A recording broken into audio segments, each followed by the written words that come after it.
Hello বন্ধুরা, আপনারা তো রোজ দেখেনি আমাকে ভিডিওতে। আমি নর্মালি এত সেজেগুজে ভিডিও শুট করি না।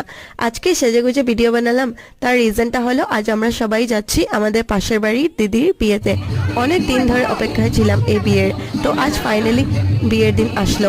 বিয়েটা অ্যাকচুয়ালি বাড়িতে হচ্ছে না, তাই আমরা সবাই টমটম করে ভবনে চলে গেলাম।